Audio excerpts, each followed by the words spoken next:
Oh, you caught me in a moment, huh? I can't see. Hold on now. Yeah. Oh, that's pretty cool. That's pretty good. Okay. Wow, I couldn't see. Caught me in a moment there. What's going on, everybody? Didn't expect that, did you? Yeah, I like to keep you on your toes. I like to keep you on your toes. That looks pretty good. All right. You guys hear me? What's going on? I don't know if you guys are here. Like I said, it doesn't usually show me the chat for a minute. All right, so outside of nerdy things, we got some things to say. Hope you guys liked the little helmet. I couldn't see a thing out of that. So here's what's going on here. I'm gonna start with a couple things. First of all, happy Thanksgiving to everybody. I hope you guys had a great holiday. Hope it was fun. Hope you enjoyed it. I'm not gonna lie, Thanksgiving was probably one of the best Thanksgivings in a very long time. Usually I almost expect to feel sad, and I almost expect to. I gotta turn this up. Can't hear myself here. Okay. And I expect to feel down a little bit, like I'm missing my family. This time I was just really grateful for what I had, and then on top of that, I was grateful that I had my family that I had. So, in this subject that we've been talking about, I had this pop up on my YouTube, and this is exactly what we've been really hammering home is what can happen when you take a source information and we spread it around and we start talking about it as if it's facts. So I have seen this video. I'm going to talk about it with you. This is on Miss Mojo, by the way. So I used to watch Mojo all the time. They have great videos and they're very informative, and they usually have their facts. The problem being is that their facts are coming from all these different sources, and me knowing what it really is for a lot of it frustrates me. This is what I was talking about with media. So we're going to react to this together. Before we do that, I had a lot of people ask about if I have a book, and today it just came in. So that is it right here. Here's another copy of it. It's called The God Over Odds. I never talk about this book. I think it's because I'm not a perfectionist, but I'm someone who feels like I could always do better. And I wrote this in a really vulnerable time.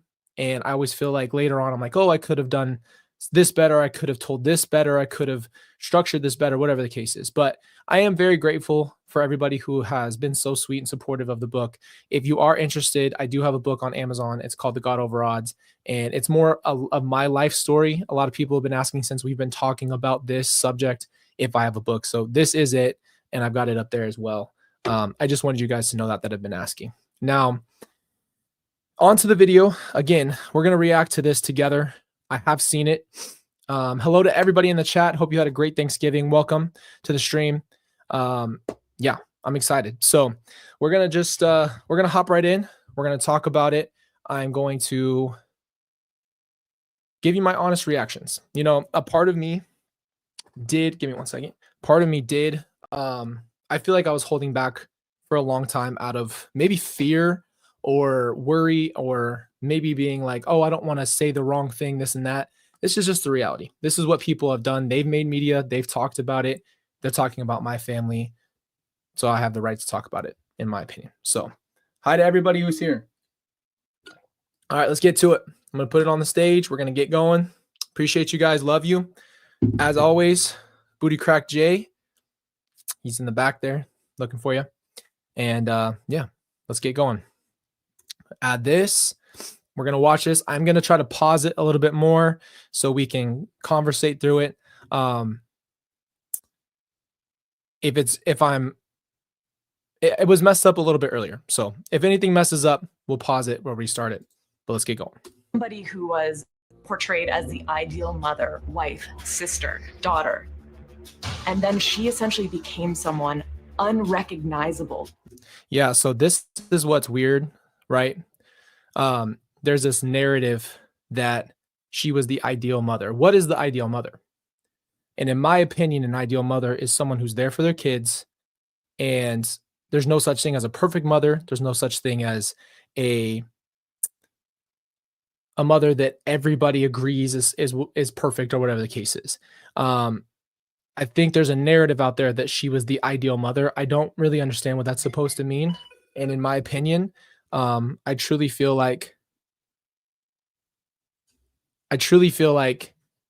the reality is that she, and I talked about this in my breakdown of Sins of Our Mother, the last video, is that she had a lot of trauma in her life, and you don't just go from point A to point B. So that's all I'm saying. Okay. Whoops. All right. Welcome to Ms. Mojo, and today we're discussing the shocking true story of Sins of Our Mother. I'm basically a ticking time bomb. For this video, we're looking at the case of Lori Vallow and Chad Daybell, their doomsday beliefs, and the multiple suspicions. So there you go. It's already about them. Do you guys see what I'm saying? And I'm just giving you a perfect example of how she and this man just kind of just run through everything. Now, this video was made 2 years ago. And with that being said, this is still, I think, before both of the trials. And regardless, they didn't have all the information, and they still made this video because Sins of Our Mother came out, and they basically reacted to that. And what are they going to talk about? Lori and Chad. That's what is the subject matter. Okay. And I'm going to tell you guys what I know starts to be the misinformation in these videos. Just deaths linked to the couple.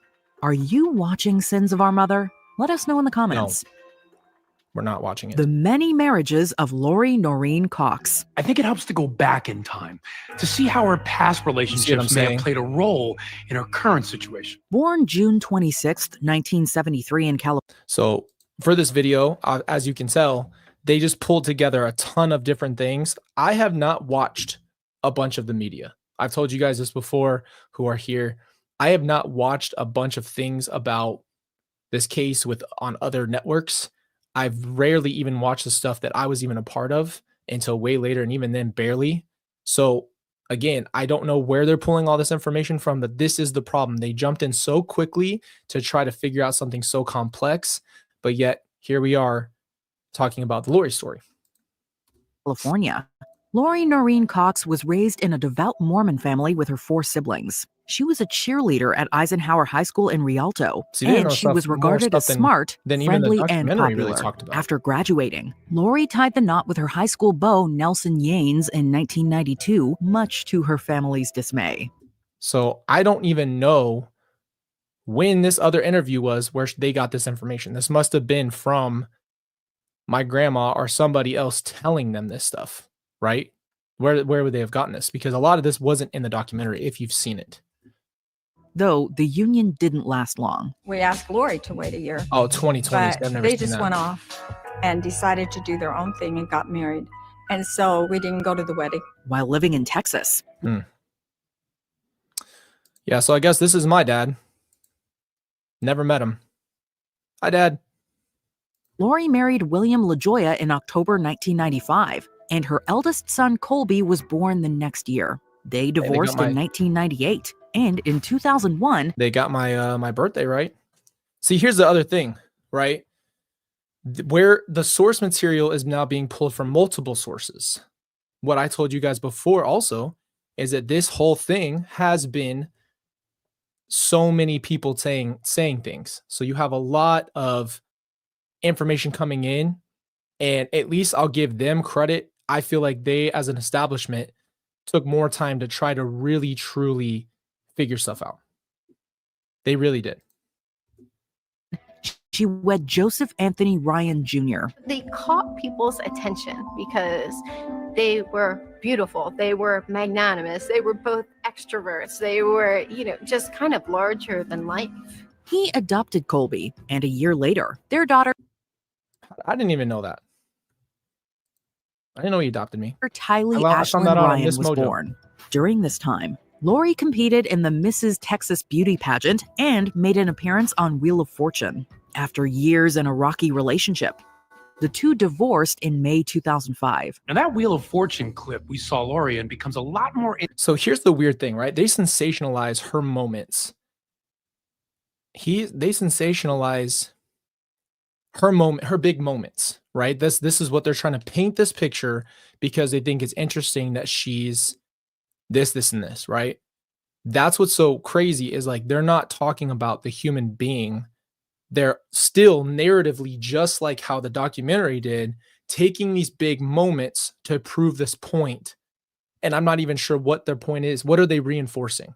It's almost like trying to say, oh, this woman who did this and she was on TV and then she did this, all of a sudden became this, you know? It's like, it's really hard to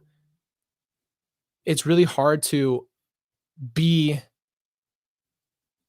it's really hard to put into words what this is, right? We've already talked about this. We've already covered these bases, but the media tries to paint a picture, and it's very odd that they use the same recycled idea that she was this and she was this and she was this. I don't understand why they always use the Wheel of Fortune and the beauty pageant thing. That's also from the documentary. So I think they're trying to prove a point, but you know, she obviously wanted, and I said this in the last video, she wanted this validation from those things. That's what I see. Other people might see something else. But in my opinion, she wanted validation, and that's what these moments were. Because I don't know. I don't want to go on Wheel of Fortune. So interesting. Because we're able to see how she can portray this illusion of happiness even when her marriage is falling apart. In February 2006, Lori and husband number 4, Leland Charles Anthony Vallow, tied the knot in Las Vegas, though he grew up Catholic. So that's actually pretty crazy. They did leave I don't remember when, it was just over the weekend. They left, went to Vegas, got married, and came back. It was very weird because there was me, my brothers, and my sister, and they just left the house and went and got married and came back. So like I've never, ever been a part of any of my mom's weddings. So I don't know. I think that's just a weird fact to throw out there. So Charles converted to Lori's faith, joining the Church of Jesus Christ of Latter-day Saints, or LDS. I felt like he was a great husband. I felt like he adored Lori and that he would go out of his way to make her comfortable, to make her happy. He also had children from his past marriage, and together, they adopted Charles's biological young nephew, Joshua Jackson, aka JJ. So already in this video, they are really, really on point with at least their facts. They're like when we did let me think about this. In Dr. Phil, they had it wrong. In most of the things that I went back and saw, they actually had the people wrong, the dad's wrong, and I get it. It's a lot. It's very confusing, but this has already, as an iteration, has already at least factually been more on point so far.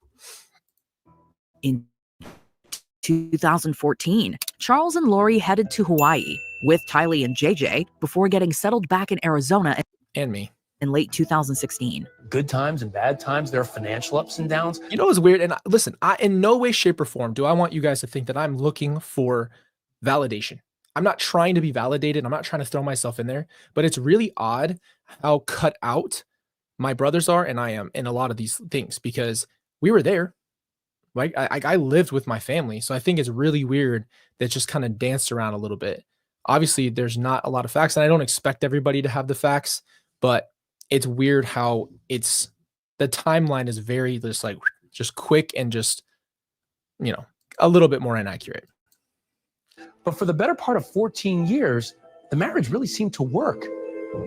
How would you know, bro? I'm sorry. I'm not trying to be rude to this dude. In 2015, friends say Lori Vallow became obsessed with a doomsday-related book series by LDS author Chad Daybell. Daybell claimed that after 2 near-death experiences, one as a teenager and again in his 20s, he could see, quote, beyond the veil. Beyond the veil of what? Beyond the veil of what? This is the worst part, guys. This is the time in life where people are being way more spiritually deceived and people are falling into these traps of these branches of religion. And the crazy thing is you have your own mind and your own discernment. You need to take your time and listen to what somebody's saying before you just believe their branched off religion ideas. If they tell you they're a prophet, they tell you this, where's the factual pieces of this? where are the factual pieces of this guy? And we're talking about Chad right now. I know I haven't spoken a lot about him. Again, I don't know much about him. He's this random, horrible dude, right? But when it comes to his religion, it comes to this idea. It's crazy to me that these books could be influential enough to get to the levels that we're talking about here.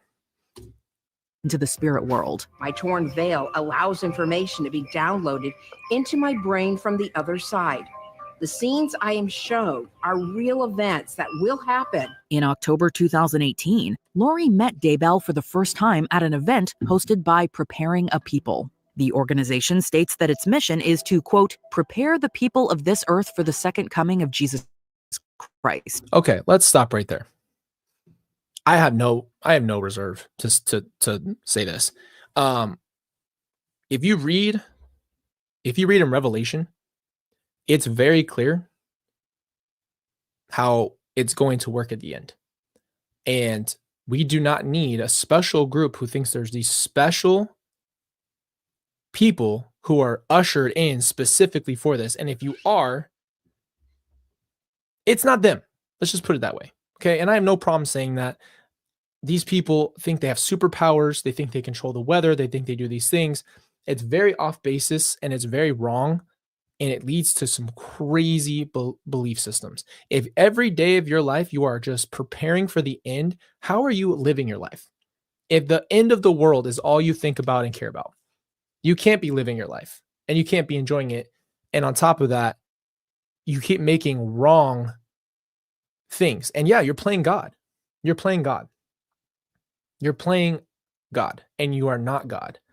And that just tells you right there that predictions like that and having them pass by, what's your excuse? If I tell you all this thing and I'm like, oh, this is going to happen over there, and then that date comes and it doesn't happen, what do you say? Oh, it was delayed this time. No, I'm still right, but it's delayed. The hurricane coming is delayed. And then when it finally happens, what are you going to say? I mean, it's just ridiculous because you're taking biblical things and just loosely throwing it around. The question is, how do you believe someone who's telling you that?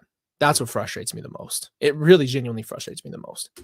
The two also appeared together on religious podcasts. There was some chemistry between Chad and Lori, and that they had a relationship that went beyond just they're doing podcasts together and discussing the end of the world. By all accounts, Lori was a loving and caring mother up until she adopted radical religious beliefs. Friends and family noticed a change in her when she started talking about, quote, the end times. And all right, I'm going to go ahead and say something I've never said. It's very interesting. Okay. I'm not going to name names. It's very interesting when something like this happens, how many people you have not ever really seen in your life or were not that involved come out of the woodwork and start pretending to be a part of it. Let me go ahead and be very clear. You do not want to be a part of this, right? It's not something you would want to be a part of, but some people saw an opportunity and wanted to be a part of it.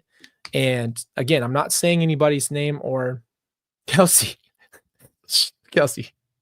slow down. Honey, it's 7:48. Slow down. Hold on, she took me off track. I'm trying to be respectful here. As always, we try to be respectful no matter how upset we are, try to be respectful enough. But here's what it is. The truth is, there's so many people that just come flying out of nowhere and start talking as if they lived and are suffering, and you just cannot believe what you're hearing. I remember seeing people pop up everywhere going, what are you talking about? I was there and you weren't. I never saw you. So where in the world do you have the audacity to come in here and victimize yourself and make this about you when this is not about you? And I just wanted to put that out there because even watching this, there's just little tidbits and pieces that it's so frustrating, you know? Why would you want to? Here, Pammy just said it. People want to be connected to the drama. Why? I don't know. I agree with you. Why would you want to be here? You don't want this. It's not fun. So Why? Why would you want to be a part of this drama? It's not fun. It's not exciting. And the reason, guys, the reason we're talking about this is to switch over the narrative and change it up from what it's been, because the same redundant crap has been going on TV, going on YouTube channels, all this stuff for so many years. And I'm sick and tired of it. I'm sick and tired of all of these people acting a certain way and acting like they're victims and acting like they were part of things when they weren't, and going on and lying their butts off on their own channels and their own places and all this stuff. Like, dude, what do you want? What do you want out of this? Why would you dive in headfirst when you're not even a part of it? And then have the time, have the audacity to act like this is breaking you down. If it is, it's really hard to understand why. That's my own piece, I'd say. Why is it affecting you when you weren't a part of any of our lives? And then all of a sudden, this big thing happens and you just jump in. Anyway, there's my tangent. Having visions. She had told me that she was a being that had lived on several worlds. Sounds like she's describing herself as a deity or godlike. Exactly. It was very much like a self-deification. Lori. So let's pause there. Let's pause there. If you are a person who says you've read the Bible, you cannot claim to be a reincarnated, multiple live person. You just can't. There's no supporting evidence of that. The scary thing about how spiritual manipulation works now is that it's all about taking branches or things out of context or making up your own version of it and then feeding it to others. So that's the problem I think we're having now, is when you're already a loose cannon and this fantasy comes around and you start to believe it. I'm sorry. I don't understand how you could tell me right now, if you have a biblical understanding that anytime there's a mention of multiple lives where you have lived, died, come back, born, live. When Jesus said born again, that is not what that's not what we're talking about here. Born again does not mean physically live, have kids, have a bunch of stuff, go back. And she even reinforced this in our interview. I said, well, what about the Bible? That completely contradicts it. You know what she said? Well, the Bible's great and it's meant for some people. And then there's higher knowledge and there's higher beings. No, brother. Let me tell you something. There's not. And it's not you, because you are not living anything that is even close to what the biblical standard is. So you cannot tell me that the Bible's a great book. It's not a great book. Okay. My goodness. I'm getting, and you take my chill pill. Hold on. Chill pill here. All right. Was that good? Let's take that chill pill. Slow it down. Slow it down. How you guys doing tonight? I'm going to keep going on this. It's good to see you guys here. I've had a couple little Wi-Fi things. Don't know if it's slowing down for you, but I'm trying to make sure that it is not crappy for you guys. Lori also got her brother, Alex Cox, into preparing a people. The siblings had always been close, which others often realized was too close. Hold on. No. This is seriously pissing me off. Al was not close to anybody. Barely. He was his own entity, and he just showed up near our wedding, and I remember it being a big deal because he wasn't around. So to have this idea that he was around is crazy to me. He wasn't there. Like, I grew up with my family, and Al was the most, at least in my opinion, was the most pop in, pop out person. He wasn't somebody that was just close to my mom and they had this crazy, weird relationship.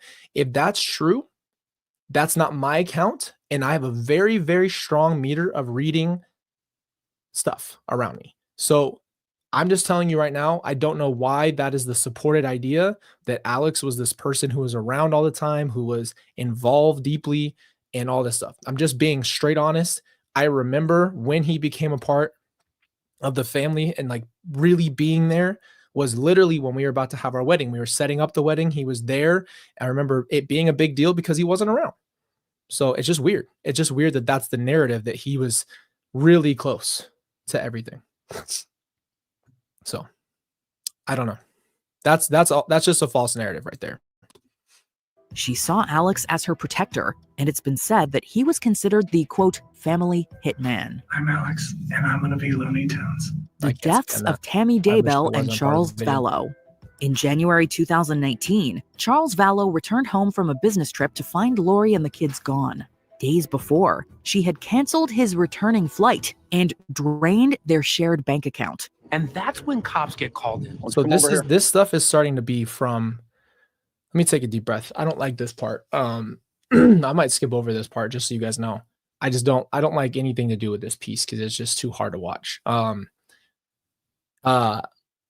So a lot of this now is being drawn from the documentary. This is where they went and got that information from. That's what I can see. This part, here's the thing. I don't want to talk more and react to this stuff because it's disrespectful to them. It's disrespectful to Tammy. That's not what we're here to talk about. We're talking about the false narratives in the media. I just want you guys to know that. So that's why this section does not need to be something that we talk about, because I'm not going to disrespect them, and I don't like this, and this isn't what it is. But that's where it's like, this is the problem, and this was the whole point of the live, is that when you start watching the documentary, you're going to base a lot of the truth off of that documentary, right? Because you would assume that all the people who are there had enough facts. That's the problem, though, is that they still didn't get a lot of the facts right.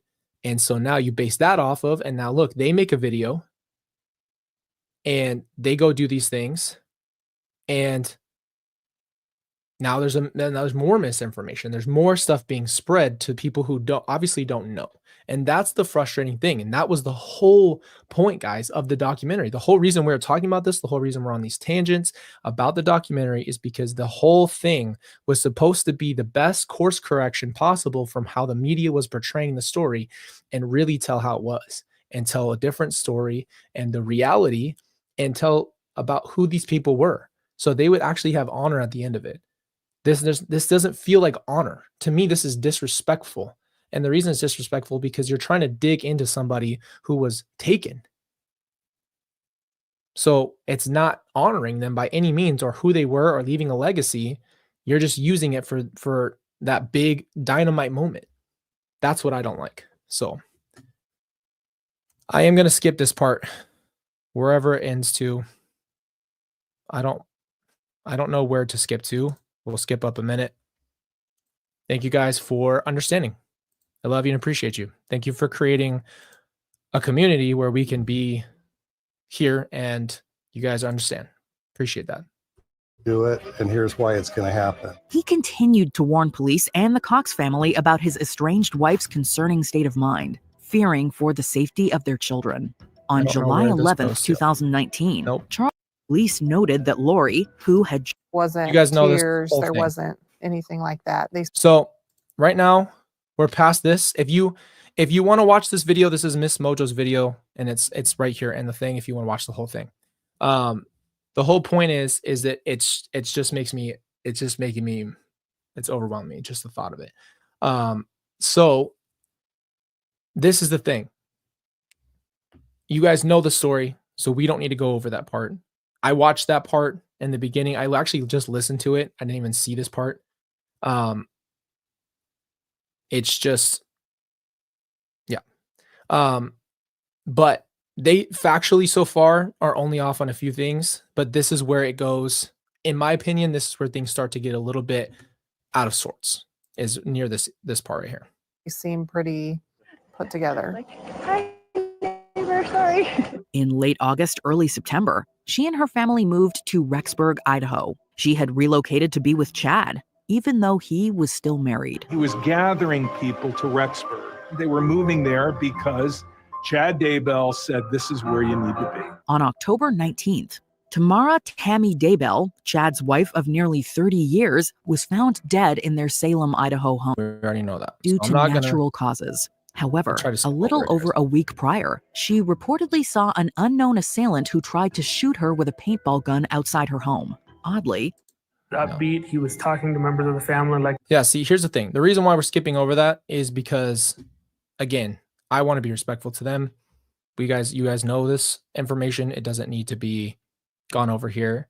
I think it's really, I just don't want to be disrespectful in any way, shape, or form to them. So we're going to pass this to here. Married Lori Vallow in Hawaii. Notably, Tylee and JJ were not with them. Not at the wedding, not in Hawaii, not staying with friends or family. Friends and family said that Lori's beliefs became darker, and she often accused people of being zombies, including both of her children. Yeah, so that's the thing is where? Who said that? Who knew that? Where's that information coming from? Who knew that she was calling them zombies? You see what I'm saying? That wasn't a common household thing. There was a conversation here. So that's even more frustrating because who's the friends and family who knew that? Because what was done about that? Nothing. There wasn't a zombie conversation. And that's why I even asked her in the interview, what is this? And guess what she says? As we have it right here, we know irrefutably that this is the evidence that she was talking about this stuff, is that she called people that, but she goes, oh, well, in my 19 years of my iCloud, which I'm just be honest, I don't think iCloud has been around for 19 years. I know Apple's been around for a while. I don't think that her iCloud goes back 19 years. I don't think that's real. Secondly, she had burner phones. Hello, 1 billion of them. So yeah, just because they didn't find it on your iCloud doesn't mean you didn't say it. And they have your texts in the documentary of you saying it and saying these things. So she just thought, I guess she must have thought I was an idiot. Like, she must have thought I was stupid, huh? That's even worse. I don't know. Someone said that Melanie Gibb. What about Melanie Gibb? She said something about it. Oh, she might have said that. But there was the whole light and dark and this whole thing about zombies. This wasn't like this conversation going around. Absolutely not. The last time JJ's grandparents, Larry and Kay Woodcock, spoke with him was August 10th, but he was last seen alive on September 23rd at school in Rexburg. You could see his eyes look up, and he was looking at somebody. He's looking at something else. I'm trying not to get emotional. I gotta go. Bye. Give me a second. And then boom, it was just that fast, was gone. And that's the last time we saw him. On the 24th, Lori told the establishment that she was going to homeschool JJ and that their services were no longer required. Let me take a deep breath. Give me a second. Give me a second. All right. A trip to Yellowstone National Park in early September marked the last time Tylee was seen alive. What did Lori take JJ one direction and Uncle Alex take Tylee another? I don't know. I don't know what happened. Desperate for answers, Kay Woodcock contacted the Rexburg Police Department to look into the whereabouts of her grandchild JJ and Tylee. They're used to hearing from this 7-year-old on FaceTime and videos and phone calls. They're trying to call him. They aren't getting through. On November 26th, officers conducted a welfare check at Lori's home. She claimed that JJ was with a friend in Arizona and that Tylee was attending the nearby Brigham Young University. When officers were wow, so there's just so many. There's so many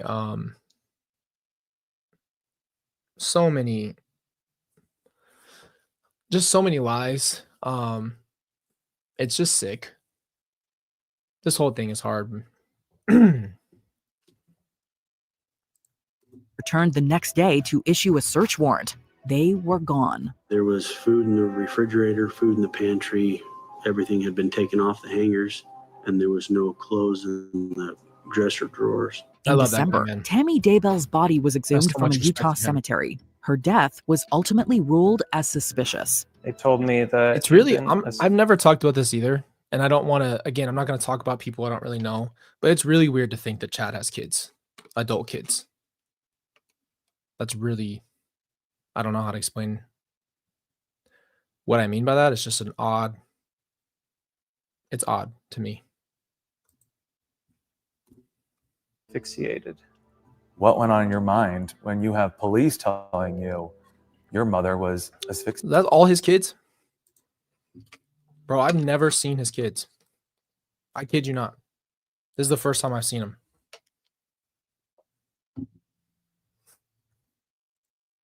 He's 5 older kids. Is that all his kids for real? What the heck? It's it's hard to process. Chad and Lori. Honestly, here's what I'll say. I feel for those kids for losing their mom. Okay? And having to deal with a parent like that. Because my mom is the same. I don't know where they stand. I've never spoken to them. I've never seen them. So people have asked me about that. That's just the answer to it. I have no idea who they are. And yeah, it's just really weird that was, I don't even know what that interview was. Because I heard that they interviewed with somebody. But again, you guys will probably know more than I do, to be 100% honest. Again, I don't dive in to this stuff deeply. I don't know a lot. I know that they side with their dad, and my goodness, guys, come on now. Would eventually become persons of interest. The next day, in a strange turn of events, Alex Cox was found unconscious in Gilbert, Arizona, by the son of his new wife, Zulema Pastenis. His sudden passing was attributed to blood clots and his blood pressure. On the same day that investigators were exhuming the body of Tammy Daybell, Alex Cox mysteriously ended up dead. The official cause of death was a pulmonary embolism. By December 20th, police were... I can't tell you, like, watching this with you guys live, again, just reminds me that this is like the most wild thing. You couldn't make this up if you wanted to. This is just nuts. And every time I revisit this, it just reminds me how crazy this truly is. Yeah, I didn't even hear about him for a while. And I just remember kind of just being like, what is going on? Because this was later in December. Found out the day, I've told you guys this before. I found out the day that the 9th Star Wars movie came out, that he was gone right before I went to the movie. And then when we got back is when I found out that my mom was married to Chad, had a home in Rexburg, abandoned it, and then they were looking for the kids. Try pouting that. So, I don't know. Just reminds me of that confusion and that feeling. And, you know, I had to learn to put a lot of grace on myself, because in that time, you're like, I should have done this. I should have done this. I could have done this. I would have been doing all, you know, and you have all these thoughts like, I wish I would have done these things. At the end of the day, there really wasn't anything I could do. And that's what hurts the most. You know, it hurts the most is like, oh, I can't change the outcome. But in that moment, you want to. You want to change the outcome. You want to fix it. You naturally want to do anything you can, offer anything you can to help. And that's what we were trying to do, but nobody knew what was going on. And then it's mind games. That's another thing we'll get into again on the channel, is the mind games that you have to play sometimes to survive, and the things you have to learn to deal with and cope with. It can be really hard. So anyway, let's keep going. We're formally investigating the fact that Tylee and JJ were missing. Lori and Chad were not seen for months until January 25th, 2020 on the Hawaiian island of Kauai. Yeah, so I remember seeing people posting pictures of them and I know Kauai very well because it's not a very big place. I lived on and off there with my family while they were there. I was kind of in and out, and I know like most of the spots. And two things. Number one, unbelievably disrespectful, because my family, all of us had very special memories as a family in Hawaii. That's number one. Number two, yeah, just the disrespect to take your husband and get married there and be dancing and you know, taking pictures and get married on the graves of all of your family. All of your family. You're just dancing while they're all in graves. It just still like,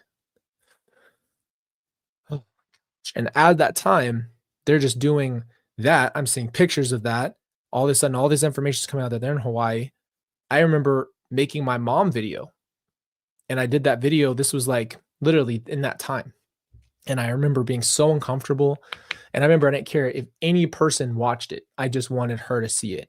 It was like my only cry that I felt like I had. And I made that video just hoping she would listen. And I didn't even know what I was going to say. I feel like that was the most vulnerable and uncomfortable I'd ever been. And, you know, at that time, people were just pointing the finger at anybody, you know? So I had a lot of that. I had people coming onto that video and all this stuff and saying all this stuff about me and how I'm sketchy and all this stuff. So like, it's just making me relive that time. Like it was freaking wild. You just cannot put into words what it was like to watch the media cover, watch people showing up at your door, the media at your door with literal camera and microphone in hand. You know, like we just had a newborn in February and we're just like trying to live our lives, you know, 22 years old. And all this is going on at once. And you're just like, I wish that I could tell you what it feels like. It feels like being inside of a barrel or something of that nature, claustrophobic, and there's just no stopping it from closing in. That's what it felt like. So I'm just giving you guys the raw reaction as I'm watching this. Again, we're still watching this to tell you that there's still some misinformation in these videos, and that's what's hard to watch and see. That so many people go and watch this stuff for their tidbits of information, and a lot of it is misinformation. But again, I will say they've done a pretty good job. They're pretty accurate. I haven't seen too much. The thing is, they're not trying to just tell too much of a story. They're kind of timelining everything. So, but the whole Alex thing being super close and all that weird stuff, that didn't happen till right. Like there was just a big shift. There was a shift. I mean, I'm not saying that there wasn't like prior things, but there wasn't a big shift all the way out. That's the only way you get there is you go all the way off the ledge. So it's like a trip on the way to the ledge, and then they all went off it together. Excuse me. Pammy says, just because you're a good dude. Thank you, Pammy. Sammy Lee, the Lord has the answers. The real Lord, not the exaggerated idea of the Lord, the real one. I agree with you. And guys, you know what is, here's what I think. I think that in certain things, you just have to be willing to say, I might not ever get the answer here. I might not ever have all my ends tied up. I might not ever be able to get the closure I need here. And I think there's an acceptance that comes with that. You just have to be willing to accept that there's certain things that you can't change. And in this instance, there's a lot I can't change. I live with a lot of regret, wishing I knew, wishing I could have done this, wishing I could have done that. And that leads you absolutely nowhere. And the reality was there's nothing I could do. And it was a harsh reality that I think I didn't want to believe until I realized that it just was all over and I was living in the wake of it. And at some point you just need to say, I got to stand up.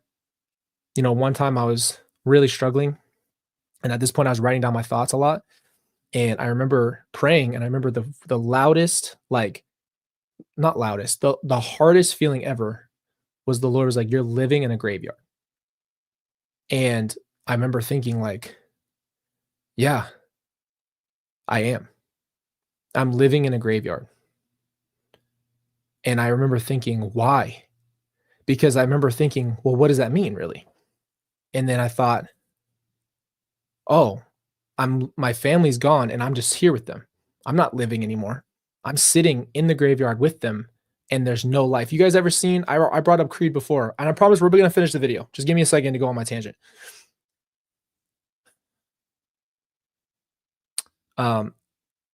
There's the first movie Creed. I'm going to give you spoilers. Rocky lost his wife, Adrian. And he goes every day and he reads his paper. He's got Polly and he's got his wife, Adrian. And he sits there and he reads the papers and he's just waiting. He's just waiting to go. And that scene popped up. I'm getting emotional. Hold on. Give me a second. Give me a second. It's just emotional because it's just we've come a long way. All of us come a long way on our channel together. We've walked through some of the hardest things ever. I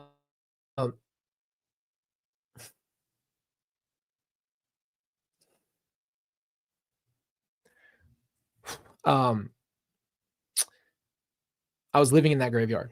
I was just sitting there and everybody's gone. And I was just sitting there and I just wasn't really living life. I wasn't able to move forward in my life. I felt like I was stagnated. I felt like I couldn't. I was just stuck and I just couldn't do anything. I just remember that you have to go through the grieving process. You have to live that out. But at the same time, you have to acknowledge the fact that at some point it's time to get up. It's time to get up. It's time to move. It's time to breathe. It's time to live for your family. It's time to be a dad.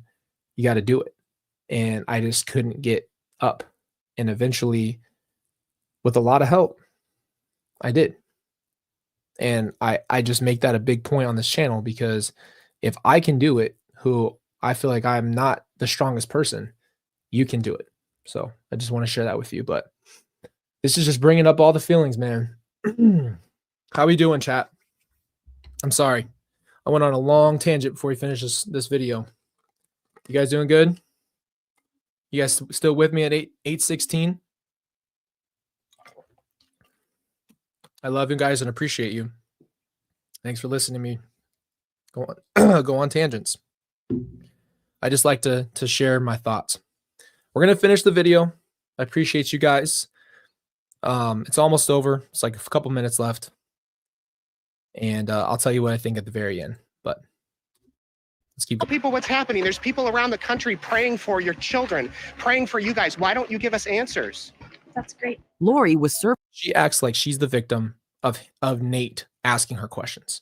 That pissed me off the most. With a court order to deliver the children to authorities in 5 days, which she failed to do. On February 20th, 2020, she was arrested. What you guys don't know actually is I made a bunch of videos that I never ended up posting at the time.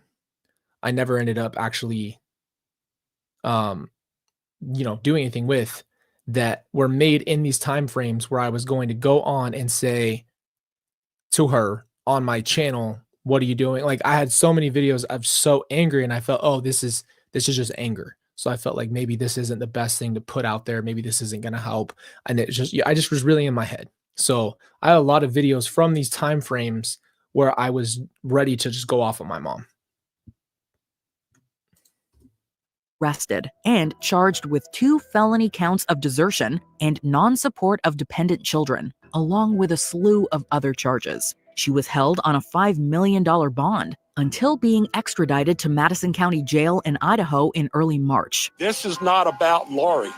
So actually, the crazy thing is I called the jail in Hawaii trying to get a hold of her. And I never got through. Guys, this is Lori telling us where those 2 kids are. On June 9th, FBI and local law enforcement searched Chad. I'm out. Confirmed to be Tylee and JJ. The community in eastern Idaho that had feared the worst but held out hope that the children would be found safe was heartbroken. Idaho v. Daybell and Vallow. In May 2021, charges were brought against Lori Vallow and Chad Daybell for the deaths of Tylee Ryan, JJ Vallow, and Tammy Daybell. Both are facing multiple counts of criminal conspiracy and murder, among other things, believing that she plotted with the late Alex Cox to kill Charles Vallow. My gosh.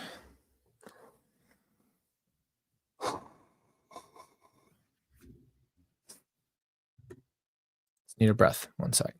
Lori is also charged with conspiracy to commit murder in Arizona. Your Honor, she intends to remain silent. I'll ask the court to enter an guilty pleas for her. Though not an open investigation any longer, some still believe that the siblings were involved in the death of Lori's third husband, Joseph Ryan, in 2018. Alex Cox was also accused of targeting his niece Melanie's estranged husband, Brandon Boudreaux, back in 2019. Brandon believed that if there was a motive to kill him, it would have been for $1 million life insurance policy that he had, which I didn't know that.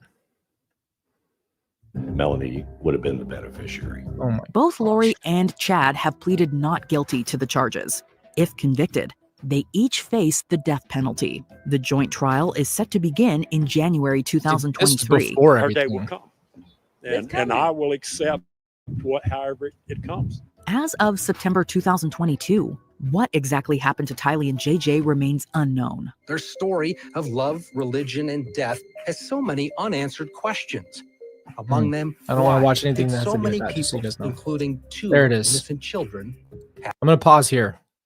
I haven't ever publicly said thank you. We've talked about it on the channel so far.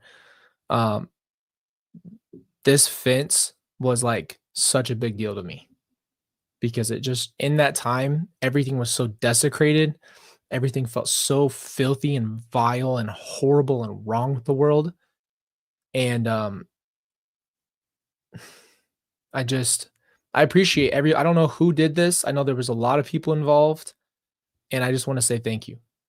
I know this is not really the time for it, but thank you to everybody who contributed to that fence. It meant the absolute world to me for my family. And that just meant everything to me. I just hope you guys know that we're a part of it. Thank you to everybody who put something there. So I really, really genuinely, bottom of my heart, appreciate that. Have to die. Before we continue, be sure to subscribe to our channel and ring the bell to get, if you're on your phone, make sure you go into your settings and switch. You don't need to go to Since the disappearances of Tylee and JJ were made public, several people have put out numerous books, podcasts, and TV specials covering the case. This is Director it right here. Skye Borgman teamed up with Netflix for the 3-part docuseries Sins of Our Mother. Pause. Here we go. Oh, see, this is where I take my time to think. This video right here was on my phone that I was willing to share for the right narrative. This is what I'm talking about right here. When you are willing to open yourself up and talk about something that's hard and people do not care, it's hard.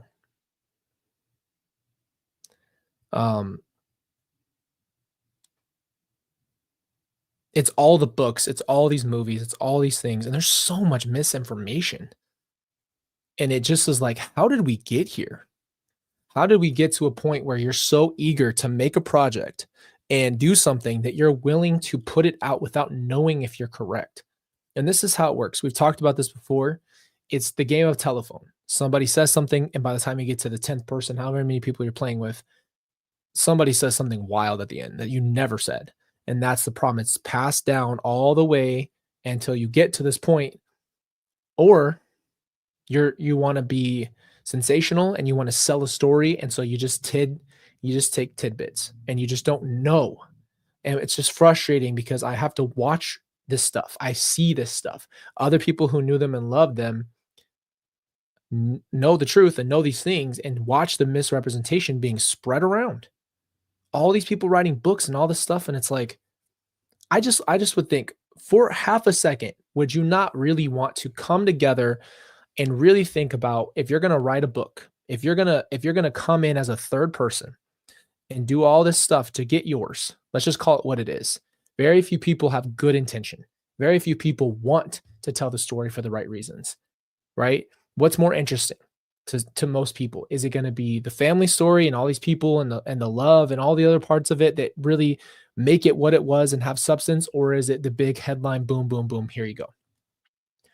If you watch most people, if you see most people, if you watch their channel, whatever the case is, 99% of people are talking about it for the wrong reasons. And then there's people who have good hearts, and there's people who genuinely want to talk about it because they see that there can be a good outcome. And that is the percentage that I care about. That's the percentage we're holding on to and clinging to. This is taking back the narrative from all these books and all this podcasts and all this stuff. Again, I'm not putting media all in one spectrum. I hope you understand that. I'm not arrogant. I'm not going to sit here and put everybody in categories. But from what I've seen, you're going to go on this huge thing and talk about how, you know, Lori was after this and Chad was after this and this and that. What is your intention? What are you trying to gain out of it? What are you doing with it? And that's the problem that I have. So let's keep going. Almost done. Which premiered September 14th, 2022. The series includes interviews with those who were once part of Vallow and Daybell's inner circle, No. Slow it down. That's a big problem for me. That's a big problem for me. I'm gonna read you guys' chat for half a second. I would be extremely proud to have you as Colby as a son. Oh, thank you. Very, very sweet of you.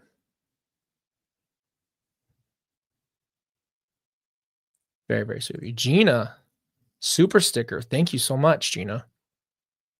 That's very sweet of you.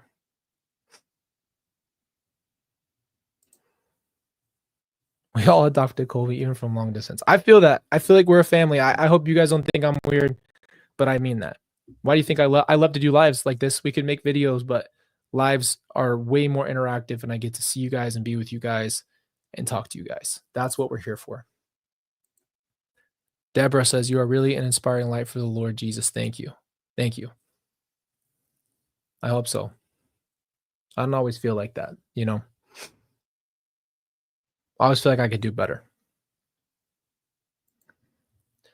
I'd be proud to have you as a son too. Colby, the Lord has good things for you. Thank you. Appreciate you guys. That's so loving. And I hope this doesn't sound corny, but like, you guys have become a family to me because I don't have a family anymore. I don't. I mean, I have my own family, and I don't want to ever discredit what I have. I hope that did not come out the wrong way. I just mean I don't have that other part of my family. And so it's nice to have you guys be here because I recognize you. I know your names, especially if you've been here for a long time. We get to do stuff like this together, and it is a safe place for me to really talk about this hard stuff. So when I tell you guys I love you, I'm not just throwing it out there. I do. I love you guys, and I appreciate you. I want you guys to have the absolute best lives possible. All right, let's finish this. Let's get it over with. Family. My mom was just playing every card on everybody. I'm sorry that you don't really fully understand the situation.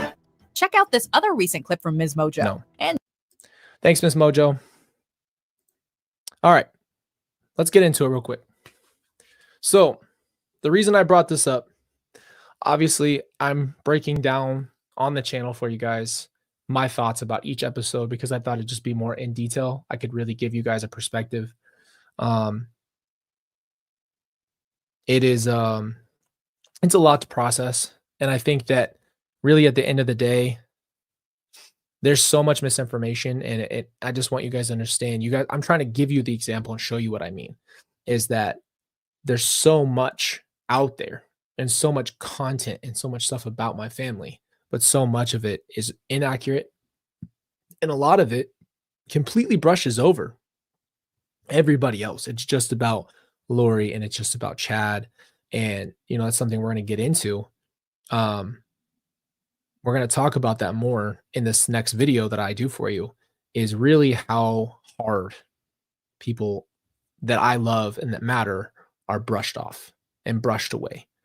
And that's the hardest thing to me in the world, is to see that and watch that.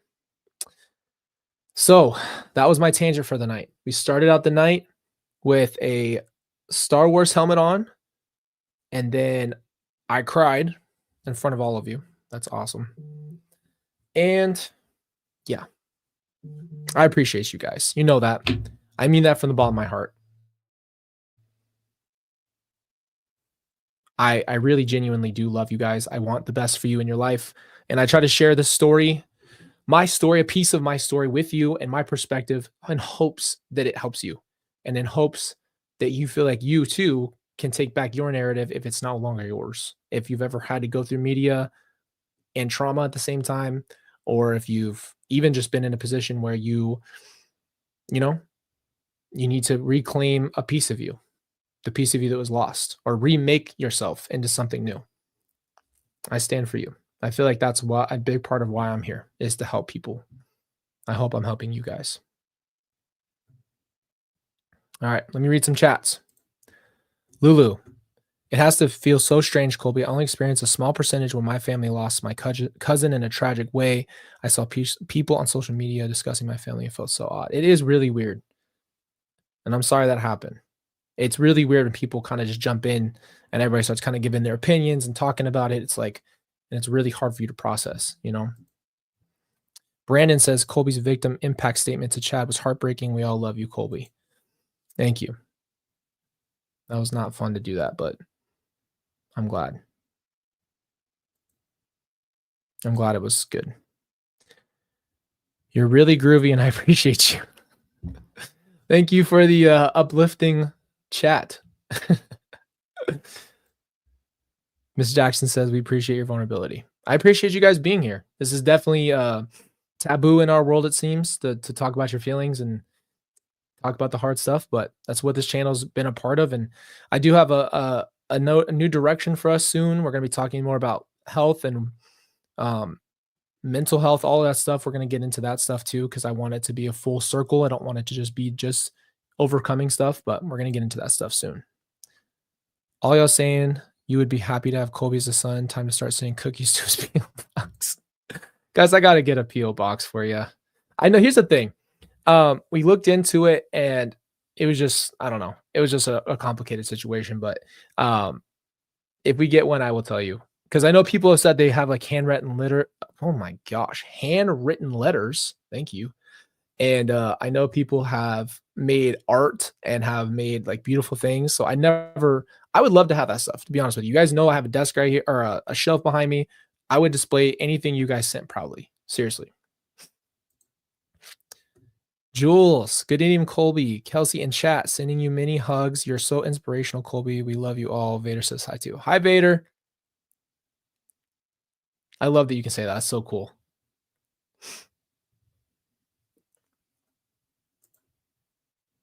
Hug says, Colby, my family suffered a tragedy when my cousin perished in a nightclub fire, which claimed 100 in total. The fire also took my best friend and 2 other friends, hundreds more weeks injured too. Oh, I'm so sorry. I'm so sorry, guys. I'm so sorry for anything you guys have suffered through. That's why we come together. It's not just about even losing people. It's really just about being here for each other.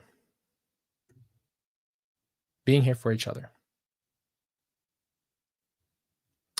But I love you guys. I appreciate you. I appreciate you guys being here. I appreciate you being a part of the lives. I appreciate you walking this hard stuff with me.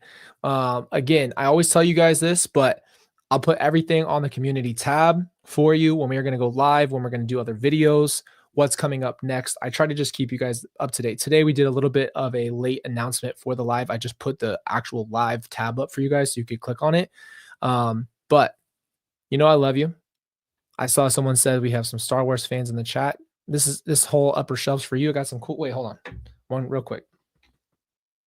I got some cool stuff going for you. I like to switch up the shelf for you. It's like an Easter egg thing. You guys can see different stuff every time. Anyway, I love you guys so much. Have a great night. Hope you had a great Thanksgiving. I'll keep you guys up to date when we are doing lives, when we got videos coming up. Seriously, I love our community. I appreciate you all. Thank you for being here tonight. Thank you for spending your time here. I appreciate you. You got to say goodbye to BCJ back there. He's right there. But anyway, let you know when we're going live next. Love you guys. Thank you. Have a great night.